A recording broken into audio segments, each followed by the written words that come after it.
Pandora Syndrome. Written by April Walleen. Read by April Walleen. Directed and recorded by Andreas Gallego.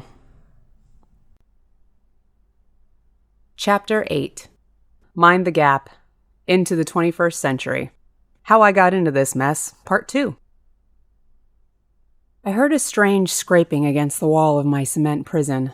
Foolishly, I tried to scream, to yell, to move, to reach out with any power I could muster. I could feel my bones shift and my skin rip. But aside from that, I'd achieved nothing.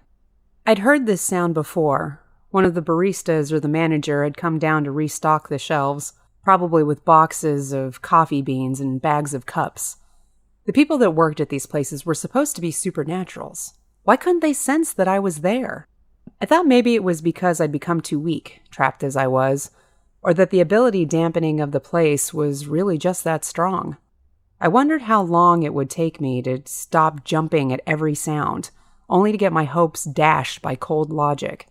How much time would pass before I finally accepted my fate and became one with the concrete? The thought saddened me, and my innards hitched.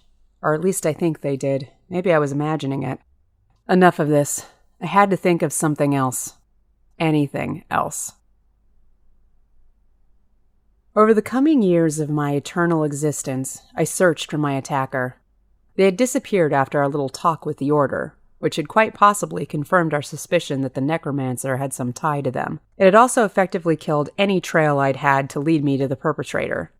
Perhaps I'd never figure out why they wanted to kill me so bad. It seemed I didn't have to worry about attacks anymore. But something in me was disappointed. The trail to the necromancer had gone cold, and I'd been denied justice. Then again, maybe I was looking a gift horse in the mouth. I should have just taken it as a blessing that I wasn't being bothered anymore, and I could feed in peace. It might have been easier to accept it if I didn't still have the feeling I was being watched, especially when I was away from Remy. The deathly little voices in my mind would set to ringing, but as soon as I'd follow the warning to its source, there was no one there. The feeling was maddening, and I was never really quite able to relax. For the rest of the 1980s, I was super on guard, especially around other supernaturals. I'd met a few on set, but we kept a friendly distance. The vampires in particular knew to stay away from me. Our talk with the Order had been particularly effective. When one saw me, they quickly went in the opposite direction, out of fear of retribution from my maker, or the Order itself, I wasn't sure. It was a bit lonely, but it was likely for the best. At least I didn't have to worry about any coven members trying to recruit me. I went to visit my mom every month or so, and eventually she had stopped grilling me about how it was to be a vampire. I'd always liked talking to Mom about things that were going on in my life, yet somehow, this felt strange. I definitely wasn't going to discuss my weird blood ecstasy with Remy. There was just some things you didn't talk to your parents about. I still looked over my shoulder all the time, waiting for my mysterious attacker to resurface. I'd even tried to track down the necromancers that worked for the Order, but every time I tried to get a meeting with one, they were out of town or too busy to be bothered. Even Remy, with his extensive contacts, couldn't pull off a meeting. The Order's clerk had been right. They really liked to keep to themselves. In the 90s, I'd had to retire from stunts, change my working name, look, and start over after a few years' absence. When I went back, there were almost entirely new crews. The ones that I'd met or worked with before just assumed I looked like somebody they'd work with on another set. Thanks to the Order and their cunning paperwork abilities, it was all a strangely smooth transition. As for Rosetta, it took nearly a decade, but eventually she realized I hadn't become a total monster. Though I still had to reach out to her if I wanted to see her.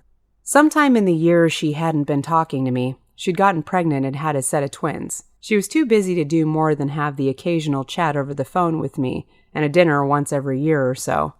I was not allowed near the kids. I suppose I couldn't blame her. I probably wouldn't want a blood-sucking fiend around my children either.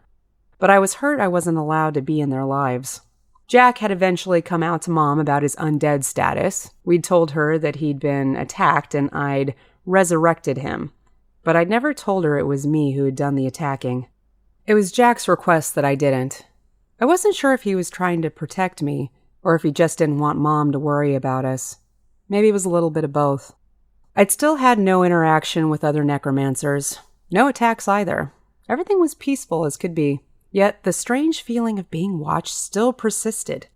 I was determined to figure out what the hell was going on, even if it took a century. Throughout the 2000s, I'd eventually let up on my inquiry of my attacker. They hadn't come after me in decades, and I'd learned nothing new despite my best Nancy Drew efforts. Velma Dinkley, I was not. As far as I could tell, the dark figure that had been hunting me seemed to have disappeared off the face of the planet. I'd started ignoring the little death sense I got every now and again. I tried to continue my necromantic studies, but like my attacker, the little black book of the dead seemed to have vanished into thin air, despite my best efforts to conjure it back up. Without guidance or anything to practice on aside from Lucifer, I largely kept my necro powers under wraps. I still talked to the dead when one reached out to me, though. I had to stay in some sort of practice. If that necromancer ever resurfaced, I did not want to be caught unprepared. However, I never tried to summon the dead. They seemed plenty happy where they were, and who was I to go around messing with their eternal slumber? I began to lose hope that I would ever find my attacker. I should be happy, elated even, that they seemed to have moved on, but I still felt the strange presence watching me every now and again. Despite my best efforts, I could never truly relax. After being a vampire for a couple decades, things hadn't changed much. My relationship with Remy was great. However, I had this maddening urge to remain independent from him, for both our sakes. I was drawn to him on a level that scared the hell out of me. I remembered the two pale and undernourished vampires I'd seen at the club all those years ago. They'd spent so much time together that they became disconnected with the outside world. They scared me mostly because I could understand why they did it. Feeding on Remy and having him feed on me was nothing short of bliss. I could see myself becoming addicted. Aside from the blood bonding, something in me felt strange and untrusting. It was small, but it was always there. I felt as though there was some part of me that I couldn't let him have. Perhaps it was because there was some part of him that I knew I couldn't have. He was open and would answer any question I posed, except for when it came to the reason he'd been at the club the night I'd been shot. He said he'd sworn to keep it secret, but even after all these years, he still wouldn't tell me. I understood keeping your word, but what if his reason for being there that night was the key to the mystery behind my attacker? I knew I should let it go. It had been years, decades even, but it bothered me. The worst part of these feelings was that I knew he could sense it. Whenever I hesitated, I can feel the hurt in him. Around Remy, I could hardly have a private thought or feeling. Surprisingly, knowing exactly what I was thinking all the time was a huge turnoff. Generally speaking, I was an open book. You could ask me just about anything and I'd tell you the truth. However, I liked having the option to tell. This was not his fault, but some place in me just couldn't handle it. Not all the time. So I kept a wall up against him. Try as I might to drop it. We were also just so different sometimes. Remy was classy and smooth, where I acted more like Lucille Ball. He looked like he'd been carved from stone and had eyes like backlit sapphire. I had eyes like two pieces of coal and skin so pale it practically reflected light. He was centuries old and had traveled the world. I barely made it to 21 and hadn't been further than Tijuana. He had read every version of the Bible that had ever existed in multiple languages, and I couldn't even make it through War and Peace. How was I supposed to keep up with him? Despite all this, Remy and I had an understanding. I got to live my own life, and he didn't stalk me to make sure I was safe every waking moment. It was like he was always on the lookout for something. I assumed that, like me, he was still wary of the necromancer popping back up. Every now and again, when I was out for food, I'd go for walks, trying to see if I could feel any trace of that damn necromancer. My mind kept telling me to give up. It had been decades, but I still had dreams about the villain. They were always just a hooded presence, but I could feel their bad intent. As long as I felt like I was being watched, as long as I was having nightmares, I would keep my guard up. I'd barely managed to pad out a living throwing myself at cars and off buildings for the camera. Jack got a job with a production company that cranked out all those in a world disaster epics. Whenever one of their movies was working at night, he would get me on the stunt team. So I'd go partake in the money and free food. By food, I mean those nice men from the grip electric and prop departments. Nothing like a hard-working man to satisfy one's bloodlust. I'd finally come to terms with it. No longer did I envision my screaming brother whenever I fed. Thank God. In each of our 10-year personal reinventions, Jack would get into some aspect of producing, and I would become known for surviving all sorts of death-defying things that would kill someone without an insane healing ability. The Order, though I still didn't trust them, was instrumental in figuring out our paperwork to survive decade after decade in the human world. I just finished feeding in the back alley of my local Chinese restaurant when I felt it. The loss was akin to a sudden blow to the chest, and I immediately began running. In the back of my mind, I knew there wasn't really anything I could do, but I had to get there. Had to see her, had to be there for my mother. I ran blindly as the scenery around me blurred. I only vaguely recognized that I shouldn't be doing this, that someone might see me.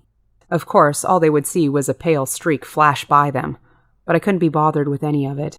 Halfway to my destination, I felt Remy behind me, pacing me.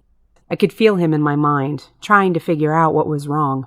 However, even when in my mind, he wasn't able to pick up on the sense of death that I did. He didn't try to stop me as I raced like hell to get to my mother's house in San Diego. Barely managing to stop myself at the front door of my mother's house, I fumbled with my keys so she wouldn't be pissed that I'd broken down her door. A cool hand settled over mine then, picked the right key, and unlocked the door. I barely caught a glimpse of the concern in his bright blue eyes before I was inside the house and heading for my mother's bedroom door. I could smell her, feel her blood and its lack of circulation. However, I could not sense her. My mother's essence, her very spirit, was gone. Carefully, I went to her bedside. There, she lay still and peaceful, like nothing was wrong. A tear rolled down my cheek as I reached out to her, searching for her sense of death. I found it quickly and began to pull on the thread that would bring her back to me, when a voice whispered softly in my mind.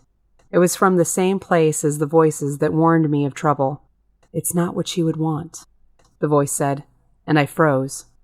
I wanted to dispute it, to fight it, to say the hell with it and bring my mother back so that I could see her again, hug her, and tell her how much I loved her. I could bring her back like Jack. Again, the voice throbbed in my head, trying to soothe my thoughts, to assure me that this was for the best. I stared down at my mother's lifeless body and wept. I had no idea how much time had passed, but when Jack burst into the room, falling to the ground next to me, I knew it had been a while. "When?" he asked me. "An hour ago," Remy replied for me. Jack's breath shuddered, and his arms came around me. I just held my brother, unable to move, to look back at the lifeless body on the bed. "How did you get here so fast?" I asked him. Even if Remy had called him when we'd arrived, it still would have been more than an hour for him to get to San Diego by car. "I felt your sudden agony and tried to find you. When I realized that you were running and where you were running to," he took a strangled breath then, "I knew something was wrong, so I jumped in the car and drove like a bat out of hell." I pulled away and looked up at him. "What do we do now?" Jack just stared down at me, seeming to have just as much a clue as I did. "I will call the proper departments to assist your mother," Remy told us then. "Mourn now and make your peace. She is on the path to her next life." I smiled a little at that. I liked the thought of something good waiting for her instead of death just being the end. Of course, I had known that, hadn't I? The undead I'd dealt with at cemeteries and even at Grandma's funeral, they had come back from somewhere.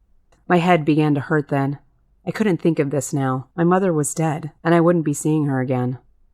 Jack and I sat together, stunned, while Remy dealt with the coroners that had come to collect her. I didn't want to let them take her. Didn't want her disturbed, but I knew I had no choice. Hours later, when all was said and done, Remy and I followed Jack to his car. "Come on," Jack said as he went around to the driver's side. "I'll give you two a ride back." Remy nodded, and I was happy for Jack's offer. I'd expended a lot of energy running from one county to another. I was exhausted both physically and emotionally. "I will drive," Remy told Jack. "You two have had a rough evening and should rest." "No one drives my car but me," Jack insisted with a faint smile. It was the first time I'd seen him stand up to Remy. They'd always had some sort of man bond I never fully understood. "Besides, driving helps me relax. You keep my sister from having a breakdown." "I shall do my best," Remy nodded, and gently guided me to the back seat. When we finally got the coroner's report, we weren't surprised to find that our mother had died in her sleep. She'd looked very peaceful when we found her, though she'd been young, only just 65, but heart conditions ran in the family. Good thing Jack and I wouldn't have to worry about that one. All I wanted to do was go to Mom's grave and talk to her. I just kept remembering that whispering voice telling me not to try and bring her back. It hadn't specifically said I couldn't talk to her, but I had the feeling that I should give her time. Time for what, I didn't know. Time to adjust to being dead? I just couldn't help the feeling that I needed to say goodbye to her. I mean, why did I even have this stupid ability if not to use it to say goodbye to my dead mother? I felt uneasy about her whole passing. More than just the simple mourning of her loss. I had the feeling that I should have known it was coming. I'd only just visited her. I should have smelled it on her, sensed it somehow. I could with most people. Why not her? Was I too close to her to notice it? With a grumble about dog hair and slobber getting on all his good clothes, Jack had reluctantly agreed to have Sarge live with us in L.A. Between Sarge, Jack, and Remy, they'd managed to keep me from going insane about my mother's death. They had to actively keep me from alternately locking myself in my room to cry or rushing off to disturb my mother's resting place. My brother took care of her estate, and I helped him organize the funeral. We held the funeral at dusk so the relatives would attend. Mom would want them there. Unfortunately, this meant that I needed to pull out the big black umbrella and sunglasses to brave the harsh light of day. Jack and I also had to account for the fact that neither of us had aged a day since they'd last seen us. So, the sunglasses and big hat would be a thing for Jack as well. It was a good turnout for my mother's funeral. All our various aunts and cousins had shown up with their extended families. It seemed that Mom had been good about keeping in touch with them over the years. Unlike Jack and myself, we'd had to use Mom's Rolodex to inform them of her passing. My mother's urn sat on a pedestal before the large group. The one good thing about having it during the day was that the dead didn't reach out to me as much. Thank God for small favors. I tried to ignore the aching of my skin and eyes as I stood between my brother and Remy, watching the preacher say the death rites for my mother. The picture of her that we'd had blown up was one that had been taken in the last couple years. She had aged gracefully and looked beautiful. It made my heart ache. I missed her terribly. Somewhere near the end of the ceremony, I'd felt someone approach our grouping. I turned slightly, and my breath hitched. Shuffling 2 teenage children into one of the back rows was Rosetta. My heart warmed a little. She had shown up to pay my mother respects, and she'd brought along her children. Aside from our yearly dinners, I didn't really get to see Rosetta, and definitely not her children. She wanted me far away from them, so I was surprised when I saw them with her. I couldn't help noticing that Rosetta looked worn out. Every year I saw her, there were more stress lines etched upon her face. I could even see a few prominent streaks of gray marring her glorious mass of dark hair. I wish I could help her, make her life easier somehow, but she kept me at arm's length. City's length, really. I smiled a little and looked over at her twins. She told me all about them, what they were doing in school, what their favorite things were, but she never actually described them. My eyes widened a little. There was no doubt they were her children, what with their thick hair, big eyes, and heart-shaped faces. However, their coloring was the complete opposite of hers. Their hair was golden brown, their skin was much lighter, and their eyes were a blue-violet color the likes I'd never seen before. They were lovely, and yet I couldn't help wondering who their father had been to receive such striking features. I caught Rosetta's eye, and she nodded at me in sympathy. I smiled sadly at her, and mouthed the word thank you to her. It meant a lot to me that she had come, and it would have meant a lot to my mother, too. Despite Rosetta's dislike of my new vampire life, she had remained close with my mother. She'd never gotten along well with her own mom, and my mother had been more than happy to treat Rosetta as her own. I turned back to the speaker and listened intently as he went on about my mother's many virtues. When the funeral had finished, Jack and I were inundated with well-wishers. However, when I searched the crowd for Rosetta and her children, they were nowhere to be seen. My heart sank a little. It seemed she was keeping true to our once-a-year-only conversation. I was sad, but at least she had showed for a little bit. Mom would be happy. When the funeral was over, we stood saying goodbye to all the relatives I hardly remembered. After all, my mother had been our last real link to them, not like they had invited either of us to Christmas in the last few decades. They had their own families to deal with. Despite the fact that Jack and I definitely wouldn't have gone, what with our undead statuses, we clearly hadn't been missed. If I'd had one more person comment on how good I looked for my age, I was going to scream. I could only lie about the merits of yoga and clean living for so long. What did I know about juice fasts and Pilates? We'd been too busy planning the funeral arrangements to figure out proper lies to tell curious family members. Once the sun had gone down, Jack and I followed the gravekeeper to the statue that my mother's urn would be placed beneath. Luckily, that was one thing Jack and I hadn't had to plan. My mother had a plot all picked out and everything. There was a simple statue of a black shrouded angel and a tree planted behind it. Pomegranate seemed a strange choice, but the red-orange color of its fruit definitely added something to the graveyard. It was a nice gesture, giving people visiting her grave something to eat.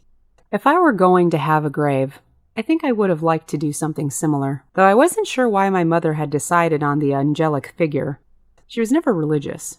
Looking at it now, though, I thought it was rather soothing, if not somewhat gothic. Remy held my hand as I looked down at the grave. I was glad he was there. Jack stood on my other side, holding Sarge on a long, thick leash and trying to keep him from marking every tree he passed.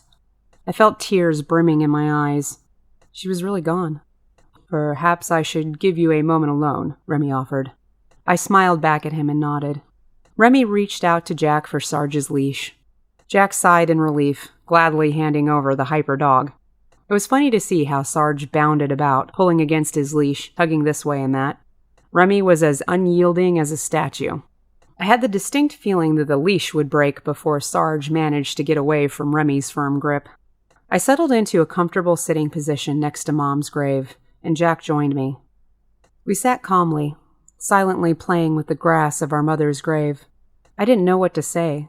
Then again, we had just buried our mother's ashes. What was there to say? I held out my hand for his. Jack took it, and we sat in silence. I relished the silence when I suddenly realized that everything had gone quiet. The dead had become a semi-constant low humming in the back of my mind, but now even that was gone. The hairs on my arms stood on end when I felt a presence. I stilled a moment when I realized it was a familiar one, and tears once again threatened to crest my lashes. "What's the matter?" Jack asked me then, but I couldn't respond. I was focusing too hard on the new presence. "Hi, honey," a voice called, and I felt choked with emotion. "Mom?" I muttered softly, and Jack's eyes went wide next to me. Despite the dirt, stone, and the fact that my mother's body had been reduced to ashes, I could hear her clear as day. I'd always assumed that the dead had to be reasonably intact for me to commune with them, but here she was, calling out to me despite her powdered state. I tried to think of what to say. Nothing came to mind except, "Hi, Mom. How are you?" "Considering that I'm dead?" Mom asked. "I think I'm good." "Glad to hear that," I replied. "Is that really Mom I hear?" Jack asked in shock. And I realized he could hear her. I wondered how that could possibly be. Then somehow, I instinctively knew that in holding my hand, our connection was stronger. In his death, he was as connected to me as Mom was now. Why wouldn't they be able to hear one another? I wished even more then for some kind of guidebook to these stupid powers of mine. I tried to think of what to say. I should have had 100 questions to ask, but I couldn't think of anything. That's when Jack decided to swoop in with the assist. "So, how's being dead?" he asked, and I looked at him sideways. Of all people, wouldn't he know? Mom was quiet a moment. "I'm not entirely sure," she replied. "Restful." "Restful?" I asked. "Yes, I feel at peace, unworried, unstressed. My heart doesn't hurt anymore, my arthritis is gone, and my knees don't ache. Actually, I feel great." "That's wonderful," I replied happily, and a part of me relaxed. Not that I thought that being dead hurt, but I was glad to hear her confirm it. She still hadn't really answered me about the afterlife, but I got the feeling that she wasn't able to. Just like Jack wasn't. I thought that was because he wasn't truly dead. Now I think the afterlife might just be nothingness. That couldn't be right, though. They were pulled from somewhere. It was then that I remembered the strange dream I'd had of the pale man in black robes standing before a great dark castle. Had it been a dream, or had I actually glimpsed the underworld? "Dora, you okay?" Jack asked, bringing me back to the present. "Yeah, sorry," I shook my head to clear the sudden vision. "What were you saying?" "Mom was asking about the relatives." I nodded, glad I hadn't missed much. It was then that I realized what I had wanted to ask Mom. The coroner said it had been quick and that she hadn't suffered, but I wanted to hear it from the source. I was afraid of the answer, but I just needed to know. I wasn't there when you died, I told her carefully. Did it hurt? The heart attack, I mean? No, honey, Mom replied, much to my relief. I felt some pain in my left arm, pressure, and then, Rick, she started to say, but cut herself off. Rick was with you? I asked. Well, yes, he was there when it happened. He knew it was coming and didn't call us? Jack asked angrily. Don't be mad at Rick, my mom's disembodied voice replied. He was a big help. It was just my time to go. I was beyond pissed. If Rick would have called us when it started, I could have been there sooner, and then maybe I could have turned me, she asked plainly, into what you are. I blushed darkly. It's true. I might have tried to turn her into a vampire, or into what Jack was. I loved her that much. I didn't want her to die. She knew I had thought about it. She could read it on me now. Much like Jack often knew what I was thinking. Between him, my mother, and Remy, I might as well hang a big welcome sign on my brain. Jack squeezed my hand lightly, bringing me out of my frustrated thoughts. I was an old woman, Mom sighed. Definitely not cut out for immortality. I just wanted to be there when you went. Then I realized something. I didn't even see Rick at the funeral today. There was a pause. Neither did I, Jack replied in annoyance. He could be there for your passing, but not for your wake? He's a busy man, and I will not have you talk badly about him, either of you, she scolded us. He has his reasons. Jack and I lowered our heads a little. Anyway, she muttered awkwardly. How has work been for you both? I rolled my eyes at the blatant change in subject. Oh, well, it's been a little slow, I replied. Yeah, Jack replied. It's hiatus right now. Not much is filming. Oh, Mom replied. How about your love lives? She asked hopefully. Jack groaned. Still haven't met the right girl yet. Well, you've been through enough of them. Jack punched me in the arm at that, and I retaliated with a shove to his shoulder. How about you, Pandora? Mom asked me. How are things going with Romulus? I looked over my shoulder to see if he was lingering nearby. I couldn't see him, but I could feel him loitering at the edge of the cemetery, trying to give us some privacy. I smiled a little. We're fine, Mom. He's great. Came to the funeral with us, actually. Oh, that was sweet of him. I do like that boy. Mom, he's older than you are.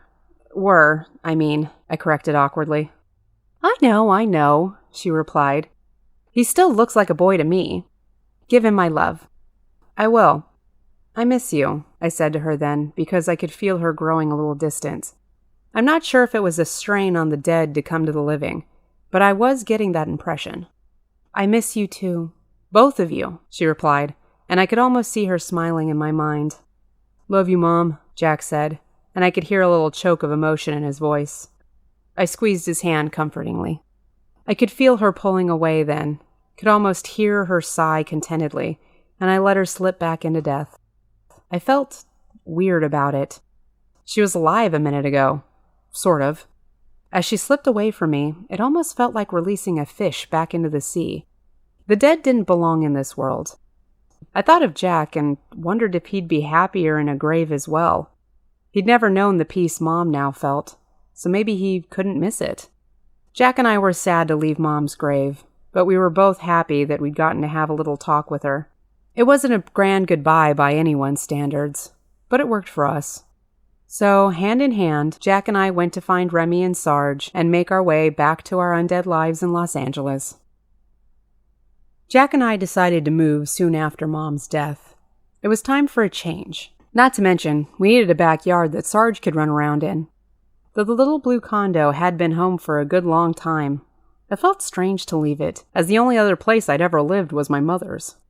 We moved to the other side of North Hollywood to a fancy new condo. We'd been saving money for a place for decades. Even with our little nest egg, we couldn't afford much more than that. It was nice, though. Gorgeous, in fact. And it had nice tall fences around its backyard to keep Sarge in. The multi-level 3-bedroom townhouse had wood flooring, a great kitchen, that we would hardly use, and high windows. You would think being a vampire I wouldn't like windows, but being able to see the moon and what few stars one could see in LA was worth any mild daytime annoyance. Besides, Remy had the condo fitted with the same UV-blocking curtains he had at his place, so I hardly noticed the sun. He was so thoughtful sometimes. As I walked down the alleyway, I couldn't help notice that it was unnaturally dark. The moon hid behind black clouds overhead, and there were no street lamps to be seen. There was that feeling that I was being watched, followed, scrutinized. I looked around, but there was no one to be seen in the unnaturally long alleyway. I felt uncomfortable, like I should be able to see more than this, hear more than my own footsteps, and feel anything at all. It was like I was in some sort of void space. Then, all at once, there it was. The dark figure stood at the end of the strange alleyway. As before, it was shrouded in a cloak of darkness, and just stood there, watching me, with no features to be seen. I started towards it, but as I advanced, it stayed the same distance away. I moved faster, but still I gained no ground. I began to run, but no matter how fast I went, I never got any closer to it. Just then there was a blinding light and my body cramped painfully. I hissed and recoiled. The figure stood in the light, just a silhouette now, but it wasn't going to get away from me that easily. I lunged forward, took the figure by the cloak, and lifted. A shriek sounded then, and the light began to subside. I blinked, trying to see through the shadow. A frightened male face took form. My mind began to clear then as the dream faded away into a strange reality. I saw the upstairs hallway outside my room. I heard barking. It was Sarge. He was upset about something. I could sense it. Then I realized it was me he was upset about. Not at me, but for me. Like Jack, he seemed to be picking up on my emotions. I mentally silenced him and the barking stopped. I blinked, trying to shake off my confusion as I took in the lanky, dark-skinned 21-year-old male I held up by the collar. He had frizzy brown hair he'd grown into a slight fro and light brown eyes. I could feel the blood pumping hard in his veins and scent his blood. He'd eaten recently. Pizza, if I wasn't mistaken. It was on his breath and in his natural scent. Sarge was at our feet, wagging his tail like we were playing some game he wanted in on. "Hi," the thin man said shakily. I'm Hank." "Hank?" I asked in confusion. "Yeah," he replied as I slowly lowered him to the ground. "Your new roommate?" Vaguely, I remembered my brother saying that the new guy was moving in today. What he was doing at my door, though, I had no clue. I glanced painfully at the bright hallway behind him. Apparently our new daylight-dwelling tenant had decided to open up all the curtains on the upper level. Fuzzily, I recalled the details leading up to Hank's presence here. He had PA'd for the production company Jack worked for. Jack had always been a social creature and often hung out with his human coworkers, but he'd never brought any of them home before. Apparently, new roomie was hard on his luck and needed a place to stay. Jack, being the zombie saint that he was, decided to help him out. Not to mention, Jack and I were getting a bit lonely. Remy had long stretches out of town with the political work he did, and I didn't count the one-night stands that Jack brought over as company. I'd questioned bringing Hank into our demented private lives. It just didn't seem like a good idea. What if Jack were to wake up for a midnight snack and accidentally wander into the new roomie's room? He had the deadbolt, but still. Even Sarge was a worry, though he didn't seem to sleepwalk like Jack did. What if having a fresh meal in the house amplified Jack's urge to sleep eat? I'd expressed my concerns to Jack, but he insisted that it wouldn't be a problem. With a human roommate, we'd had to take extra precautions. To test Jack's reaction to living with the living, we locked Jack in his room and put a cat in my room.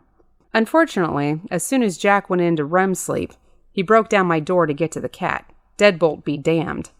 Now, if he had that kind of reaction to a cat, imagine what would happen with a human in residence. I didn't want to. The cat was fine, though there's not much left of his tail. So I called in a favor to Remy, and he had Jack's room reinforced with steel bolts and panels. He told me that I should just make him dead at night, but I couldn't do that. Jack was my brother. Remy only replied that some lessons were just better learned through experience. I thought that was very Roman of him, but I just hoped that we all survived. "Go away," I told Hank, my voice coming out as a threatening hiss. I was still half asleep and not responding well when faced with a sunlit corridor. Quickly, I released him, yanked the door out of his hand, and slammed it in his face so hard that the frame rattled. Then, I went back to bed. Admittedly, it wasn't the best first impression I could have made. Seriously, though, Jack should have known better than to let our new roommate wander the second floor during the day without any kind of warning. The only rooms on the second floor were Jack's and mine. Everything else was located on the first floor, including our new roommate's room and Jack's office. No exploring necessary, so I mentally labeled this as Jack's fault and was sure to tell him so when I woke up later that evening. According to Jack, Hank had described me as some sort of demon spawn. I had scared him so badly that Jack had to talk him out of bolting from the premises. Hank was formally introduced to me that evening, but after the official intro, he'd quickly retreated to his room. Apparently he was still a little skittish. I didn't see much of him in that first month, as he was sure to avoid my room. It took a while, but I finally managed to gain some trust from Hank one night when we all sat down to play video games. Guess that being a good gaming buddy outweighed my almost strangling him, though he continued to generally avoid my room for several months of our cohabitation. Hank was a good roommate, clean and fun to share space with, despite his making fun of my anti-son sleep-during-the-day policy and his complaint about the strange noises my brother sometimes made in the night. I was glad that's all Hank had to complain about. Thankfully, it seemed that the steel panels in Jack's walls were doing their job. Still, I was amazed that he could hear Jack through the steel. I'd never noticed the noise, but I was usually playing StarCraft at full volume when Jack was sleeping. Unfortunately, Hank's ignorant bliss as a roommate was not to last long. We'd managed 6 months before the veil finally dropped, and surprise, it was entirely my fault.